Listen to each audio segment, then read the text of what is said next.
the pain of departure always lingered, a bitter aftertaste to what was once sweet. After Harold passed, the sprawling house echoed with an unnerving quiet. I found solace in the garden, coaxing life from the soil, just to hear a whisper against the silence. Nights became an endless expanse, the quiet amplifying the hollow ache within me. When Adam approached me 3 months later, his eyes alight with a manufactured hope, his voice painting vibrant pictures of a future with Charlotte, seeking help with a down payment for their first home. I responded with an impulse born of grief. I didn't request a single document, no formal promise of return. He was my son, a lifeline. It felt the last vestige of purpose I clung to. I drew out the final remnants of what Harold and I had painstakingly saved for our quiet retirement. It wasn't a king's ransom. Our dreams had always been modest, believing we'd have ample time to rebuild after the children had found their own paths. But that money now had a singular resonance. Adam's burgeoning future. My hand, a testament to years of unseen tremors, shook slightly as I extended the check across the aged kitchen table. My voice a soft murmur of trust, urging him to build a life of genuine worth. He pressed a perfunctory kiss to my cheek, the promise of no regrets hanging in the air. When they finally moved into that quaint brick house just across town, I arrived laden with a basket of freshly laundered linens, 2 warm apple pies, and a humble watering can lovingly adorned for their porch. Charlotte offered a fleeting, distracted smile, her attention firmly anchored to the precise arrangement of furniture. Adam, with practiced ease, swore he'd return the kindness once they found their equilibrium. I didn't anticipate recompense. I wasn't keeping score. Love, in its purest form, I believed, transcended ledgers. Back then, I held a naive conviction. If I poured enough of myself, my time, my dwindling savings, my inherent kindness, then love would stand eternal. That loyalty would possess an immutable meaning that they would remember. But the seasons, indifferent to sentiment, cycled on, and the fragile tendrils of gratitude withered, giving way to an insidious sense of entitlement. And now I'm left to drift, pondering the silent chasm that opens when those you've given everything to pretend you never gave it all. The succulent aroma of rosemary-infused lamb still permeated the air when Eleanor, a sudden burst of vitality, materialized through the doorway. She hadn't breathed a word of her impending visit. My last intel placed her deeply entrenched in a project in Boston, her return not anticipated until the cool embrace of autumn. Yet there she stood, her coat still clinging, cheeks flushed from the crisp evening air, arms cradling a vibrant bouquet of hydrangeas and a bottle of a rather fine Merlot. She pressed a cool kiss to my cheek, her whispered, "Thought I'd surprise you, Mom," carrying an unsettling undertone. We squeezed around my ancient dining table, myself, Adam, Charlotte, the grandchildren, and now Eleanor. The familiar worn placemats, testaments to 20 years of shared meals, still beneath our plates. Eleanor, with her customary precision, served herself neat rows of roasted vegetables beside a single, perfectly toasted slice of artisan bread. She offered carefully curated anecdotes about her flight, her latest work challenges, a particularly grueling hiking trail she'd recently conquered. Adam and Charlotte maintained polite, if somewhat stiff, smiles, but I caught Adam's gaze, a restless, almost predatory flicker, repeatedly darting towards her. Then, abruptly, halfway through the meal, she turned to me. Her voice, deceptively casual, like a benign inquiry about the weather, pierced the comfortable hum of dinner. "Mom, is the $2,000 I send you every month still adequate, or do you require more assistance?" My fork, laden with tender lamb, froze midair, suspended in an unyielding tableau. The room didn't merely quiet. It seemed to seize, every molecule holding its breath. I turned to her, my movements glacially slow, desperate to decipher the meaning behind her words. "What money?" Her brow, a delicate furrow, conveyed genuine confusion. "The funds I've been dispatching through Adam, Mom, every single month for the past 2 years." The air, thick with unspoken truths, seemed to evacuate from the room. I looked at Adam. He offered no sound, no movement. Charlotte's hand, A white-knuckled grip on her napkin remained unnervingly fixed, her smile a brittle facade. The grandchildren, sensing the profound shift in atmosphere, looked up from their plates, their young faces mirroring our adult confusion. I turned back to Eleanor, who, with an almost deliberate slowness, reached into her elegant handbag, retrieving her phone. Adam's voice finally materialized. Thin, greedy, barely a whisper.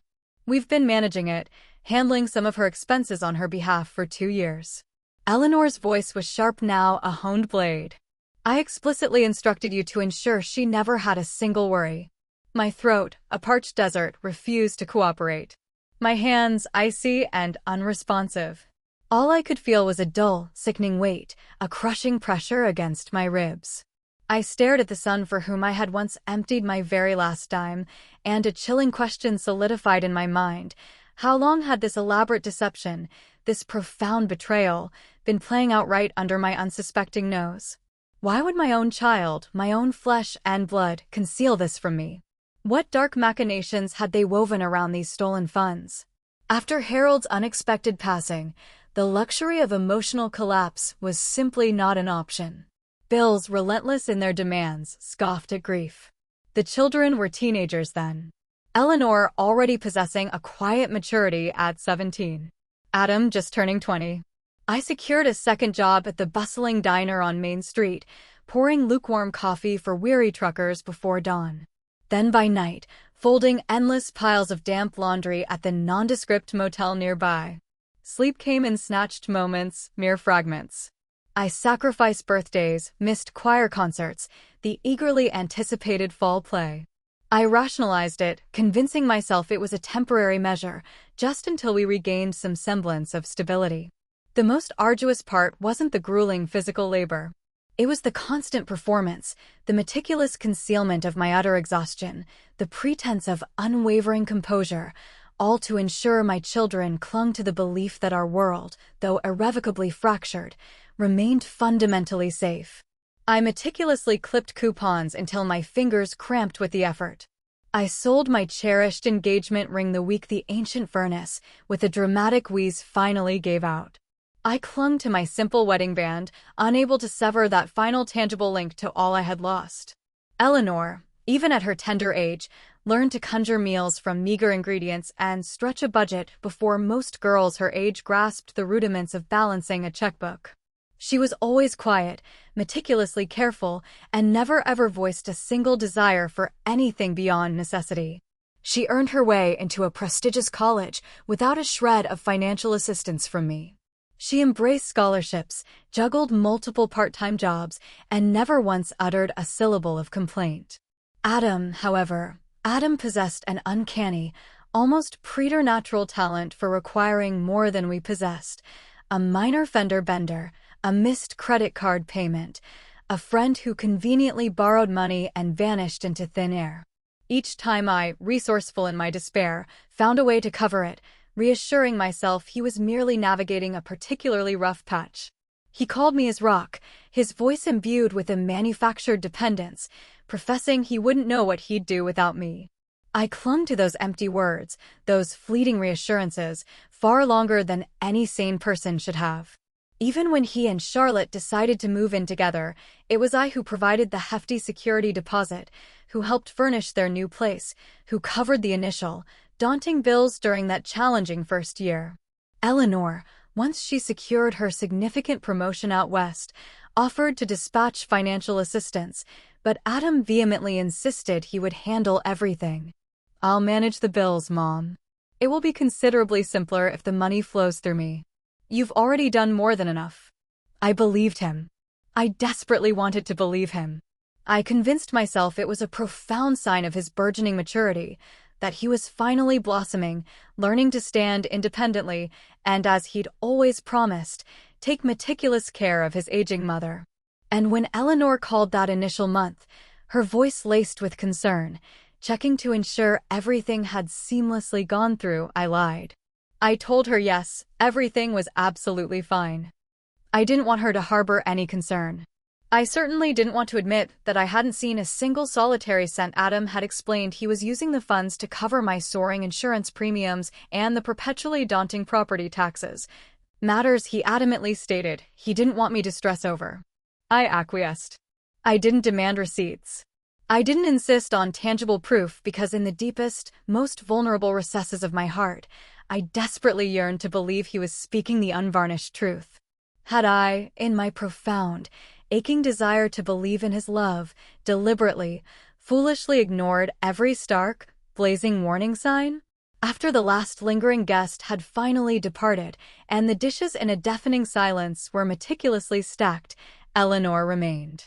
I knew with an unsettling certainty that she would.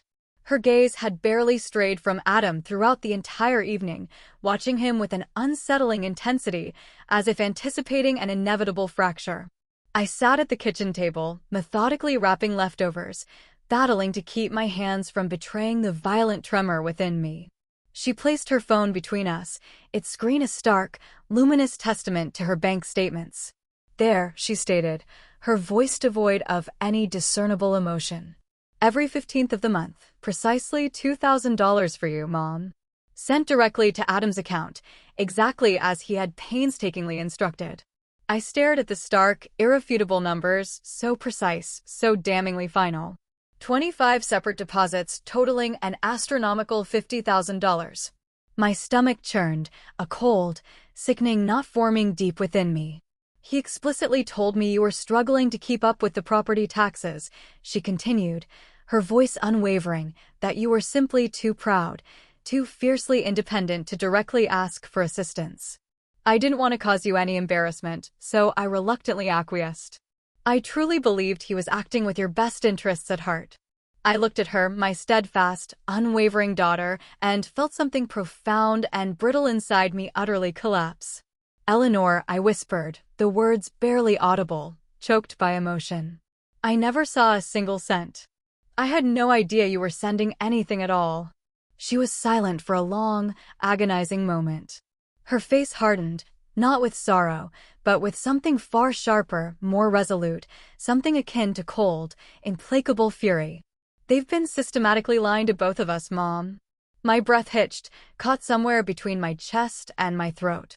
I had clung with a desperate, fragile tenacity to the belief that Adam's egregious failings were merely careless, never intentionally cruel, that he made impulsive mistakes, never calculated, malevolent choices. But now, staring at the raw, brutal truth laid bare in stark numbers and suffocating silence, I felt the piercing ache of something far deeper, something undeniably intentional, something meticulously planned. Eleanor leaned forward, her voice low and chillingly even, a barely suppressed fire beneath its calm surface. I intend to discover precisely where that money vanished, Mom, every last penny. I nodded slowly, but my mind was already racing, meticulously sifting through countless past conversations, replaying evasive deflections, flimsy excuses that, in hindsight, had never quite resonated. Was this a genuine, if catastrophic mistake, or a meticulously crafted long-term plan? The following morning, I slipped out of the house before the first golden rays of sun pierced through the ancient trees. I told no one, not even Eleanor. I craved space, a sanctuary for profound thought, away from the reverberations of her justifiable anger, away from the suffocating weight of my own profound shame. I drove across town to the distinguished law office of Geraldine Marsh, a woman I had known, respected, and implicitly trusted since before Harold's passing. She had expertly managed his complex estate, guiding me with a steady hand through labyrinth and paperwork when my mind was too clouded by grief to decipher fine print. She greeted me with her customary warmth, then settled me into her office, a comforting sanctuary filled with ancient, dusty law books and meticulously framed certificates. I recounted what had transpired, not every agonizing detail, but enough for her to nod with slow, profound understanding. You wish to ascertain what assets you still possess? She inquired, her tone soft yet undeniably clear, cutting through the haze of my uncertainty. She promptly retrieved the relevant documents and meticulously guided me through them. The title to your primary residence is unencumbered, she stated with calm assurance. "And the property where Adam and Charlotte currently reside, it remains unequivocally in your name, Celeste." I stared at her, my ears struggling to process the information, almost unwilling to trust what I was hearing. A spark of something new igniting within me. They reside there, but I truly believed I had given it to them outright. "You granted them permission to move in," she gently corrected me, her voice a balm. "However, you never formally signed over the deed. You may not recall explicitly declining, but you did. We prepared the transfer paperwork years ago, but you never appended your signature. You requested time to deliver it." The memory, like a ghost, returned to me, a faint, unsettling whisper from the past. Adam hunched over my kitchen table, pleading his case with a well-rehearsed desperation. Charlotte chiming in with saccharine sweetness about stability and responsibility, and me murmuring that I needed to pray on it. I never did sign. I released a breath I hadn't realized I'd been holding. A profound, shuddering sigh of relief, a fragile hope blossoming. "Thank God," I murmured, my voice thick with emotion, tinged with a new strength. "Thank God I didn't." Geraldine offered me a quiet, knowing smile. "It's still yours, Celeste," she reiterated softly, her words resonating with a newfound power. "All of it." I departed her office, clutching a copy of the deed and something else. Something I hadn't felt in an excruciatingly long time. Something electrifying. Leverage. Not for petty revenge, not for a public spectacle, but because I desperately needed to reclaim a sense of agency. To remember that I still possessed power, that I still had a voice in my own life. For far too long I had swallowed my pride, suffocated my dignity, all to maintain a fragile, illusory peace, to cling to a dwindling belief in the son I had painstakingly raised.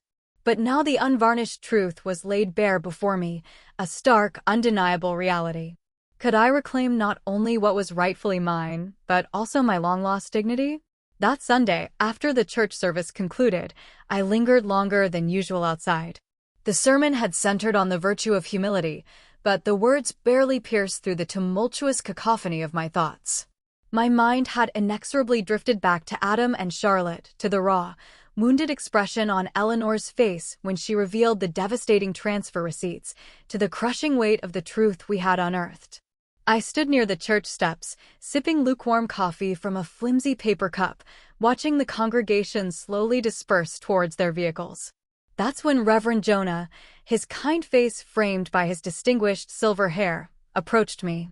"A truly lovely morning, isn't it?" he observed, adjusting his crisp color. "I hear Eleanor is in town. A remarkable woman, your daughter, always so wonderfully grounded." I managed a strained smile, though a cold knot tightened in my chest. "Yes, she's been a great help to me with a few matters," I replied, my voice carefully neutral, betraying nothing. "Wonderful," he exclaimed warmly. "I just ran into Adam and Charlotte last week, at that impressive new car dealership on Hamilton Avenue. They were admiring one of those sleek new electric SUVs, quite sharp-looking, too. They informed me that business has been exceptionally good, and they were quite proud to be supporting.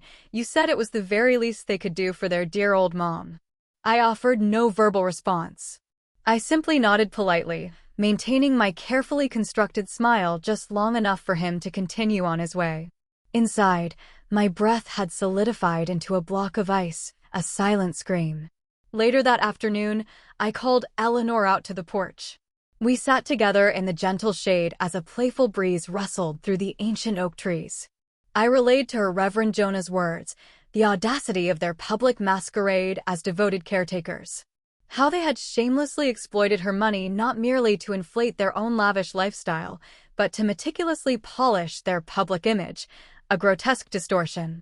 Her eyes narrowed, the sapphire blue hardening with cold, simmering anger. "They're not just stealing, Mom," she stated, her voice low and dangerous, a predatory calm. "They're advertising it as an act of selfless charity, using your vulnerability as their personal billboard." I nodded slowly, my own anger simmering just beneath the surface, a slow burn. "They used your very name, Eleanor, to fabricate their false reputation built on a foundation of lies.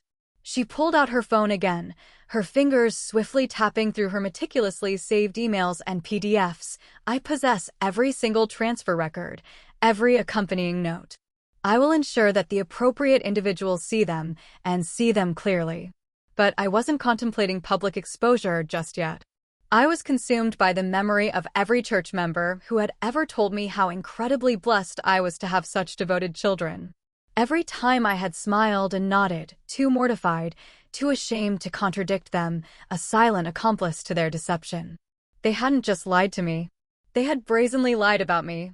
They had meticulously constructed an entire fictional narrative where they were the heroic saviors and I, their pitiable, dependent burden, a living prop in their twisted play.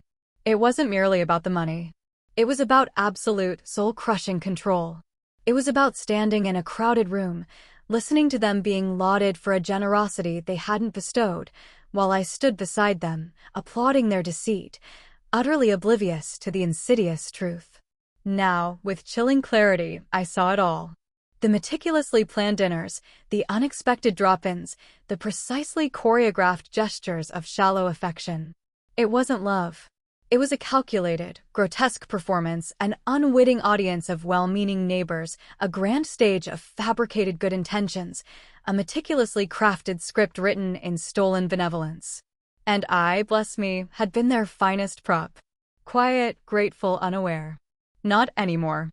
How many years had they been performing the charade of kindness, all while callously profiting from my unwitting silence? I meticulously planned the annual family cookout as I always had. Grilled hamburgers, creamy potato salad, sweet iced tea served in gleaming glass pitchers. Enough folding chairs to comfortably accommodate the sprawling, extended family. No one questioned it. I'd hosted these gatherings for decades. People simply assumed it was just another blissful Sunday of sizzling corn on the grill and children's joyous laughter echoing across the sun-drenched yard. But this time, beneath the veneer of normalcy, something else, something far more volatile, was simmering just beneath the surface. A quiet revolution brewing. Eleanor, a silent, purposeful force, assisted with the setup, her movements quiet and deliberate, almost ceremonial. She spoke little, but her piercing gaze rarely left Adam and Charlotte as they arrived. Charlotte in a sundress that was far too polished for a casual backyard gathering. Adam already laughing too loudly, his voice grating on my nerves. A discordant note. They effortlessly worked the crowd. A practiced performance. Charlotte dispensed air kisses to cheeks. Adam playfully tossed a football with one of the nephews. Both of them radiating the unshakable confidence of individuals who genuinely believe the truth will never ever catch up to them. We allowed the evening to breathe for a while. Plates filled to overflowing, conversations flowing effortlessly, the comforting soft lull of familiarity washing over the gathering. Then, as the long shadows stretched across the meticulously manicured lawn, and people settled into their chairs with generous second helpings, Eleanor, with a quiet grace, rose from the deck, her presence commanding an unforeseen attention. "Mom," she began, her voice clear, calm, and utterly unwavering. Each word a deliberate stroke. "I believe it's time we informed everyone what has truly been happening." A sudden, profound hush descended upon the gathering. Someone laughed nervously. The sound brittle and quickly extinguished like a faulty light bulb. Eleanor looked directly at me, and I offered a small, almost imperceptible nod, a signal of an alliance forged in fire. "For over 2 years," she continued, her voice gaining strength, each syllable a hammer blow. "I've been sending money to assist Mom. $2,000 every single month. I preferred not to send it through the mail, so I meticulously sent it through Adam. He explicitly told me he would take care of it, ensuring Mom received every penny." Several heads, like startled birds, turned towards Adam.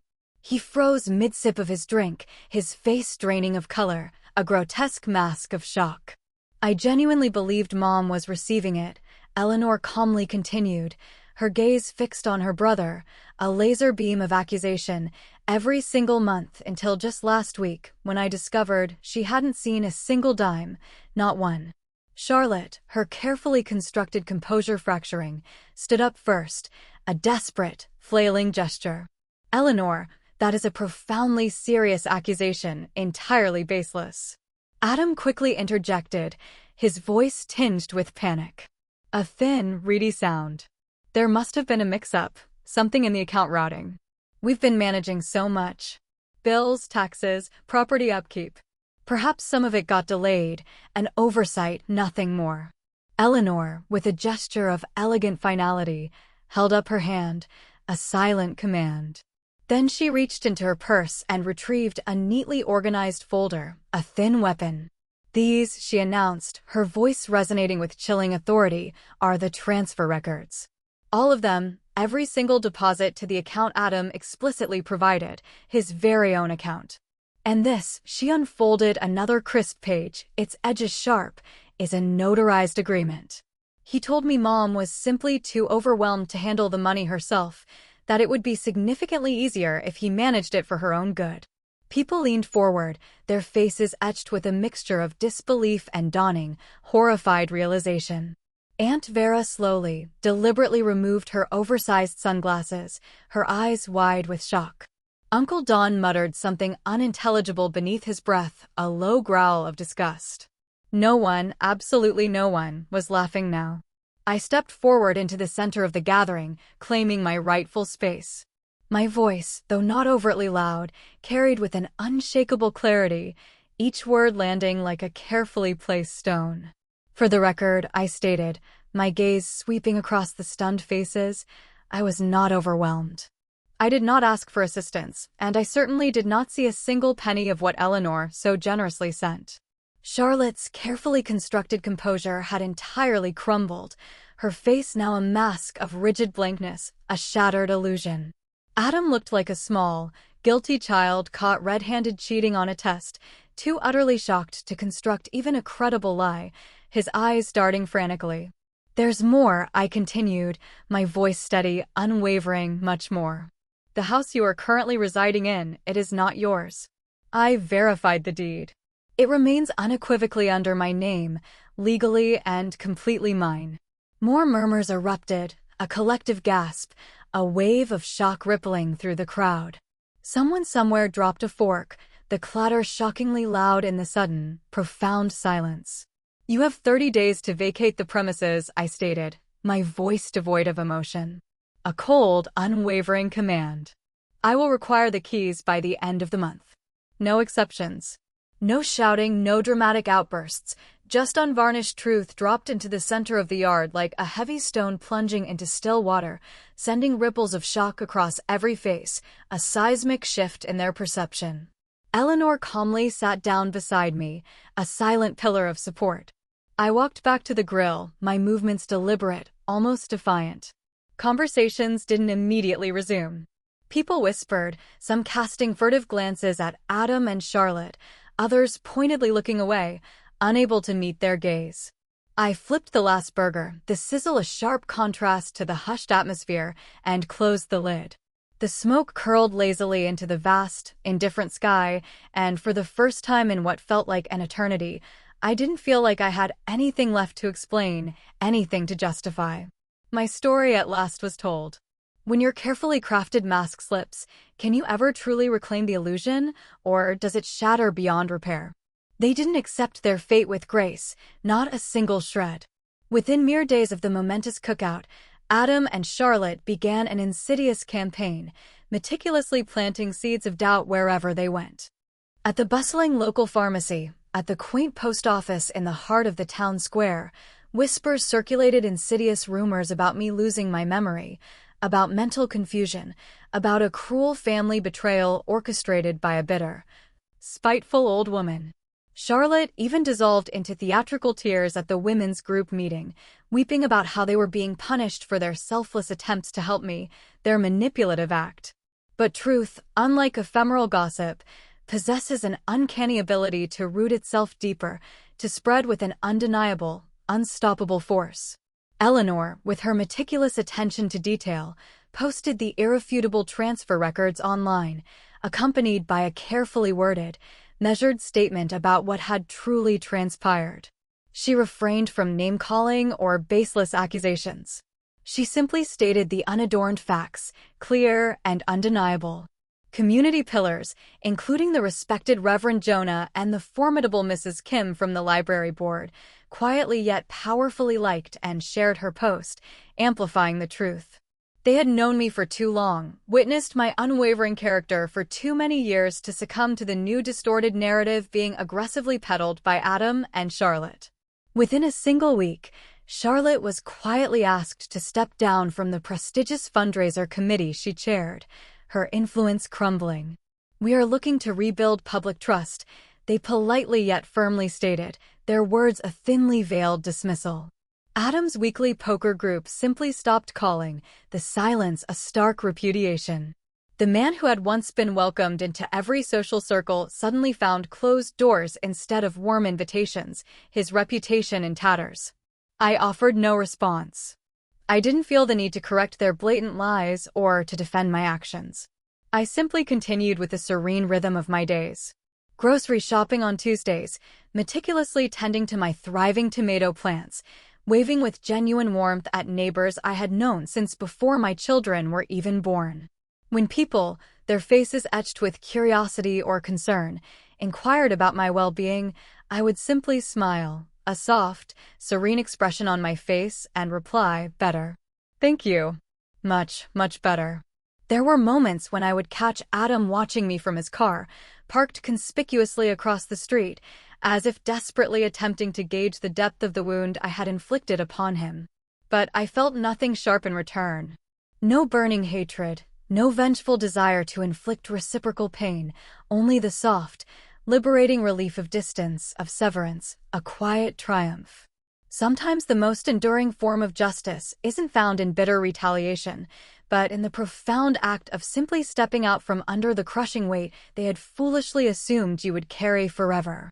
Is justice truly sweeter when served without the lingering aftertaste of bitterness, but with a quiet, decisive finality?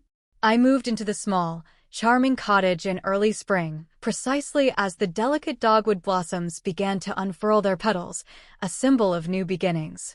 It nestled gracefully at the tranquil edge of a slow-moving river, boasting one delightfully creaky step out front and a wide, inviting porch that meticulously captured the warmth of the morning sun. It was the kind of place that demanded very little of you, save for the profound willingness to sit still and simply listen to the whispers of the wind. Eleanor arrived on weekends, a calming, steadfast presence, a silent anchor. She lovingly planted fragrant lavender and aromatic rosemary beneath the cottage windows, constructed a sturdy raised bed specifically for my beloved tomatoes and leafy greens, and meticulously lined the winding path with smooth stones she had painstakingly painted in soft, soothing earth tones. She worked quietly, often humming a tuneless melody, sometimes pausing only to inquire if I needed a refreshing glass of water or if I desired that particular corner of the garden for vibrant sunflowers. We didn't speak of Adam. Not anymore. That tumultuous chapter had folded in on itself, sealed shut with a profound silence that miraculously no longer carried the sharp, familiar ache it once had. There was simply nothing more to say. He had made his choices. I had made mine, and the path forward was clear. Each morning, I awoke to the symphony of birdsong, the gentle murmur of the river, and the soft, comforting creak of the porch rocking chair beside mine. On the precious days Eleanor stayed over, we would sit out there comfortably wrapped in warm shawls, our mugs of tea radiating warmth in our hands, speaking absolutely nothing at all until the eastern sky transformed into a breathtaking canvas of soft pink and shimmering gold. One morning, as the sun broke gloriously across the ancient trees and spilled its golden light over the modest garden beds, I turned to her, my voice a soft, almost inaudible whisper. "It feels as though my soul is finally breathing again, Eleanor." She offered no verbal reply, merely smiled, a profound, understanding smile, and gently reached for my hand, her touch a balm to my weary spirit, a silent affirmation. It wasn't the life I had ever envisioned for myself, the one I thought I'd ultimately end up with, but it was profoundly honest, blessedly quiet, and unequivocally mine. Can true healing genuinely commence when you finally relinquish the futile hope that they will ever truly change? Does love, when given without an ounce of reciprocal respect, inevitably transform into an unpayable debt, forever accruing interest in the heart? For countless years, I tragically mistook my sheer endurance for genuine love, my suffocating silence for profound peace, and my relentless self-sacrifice for irrefutable proof that I truly mattered. But love, true authentic love, is simply not real if it flows only in one solitary direction.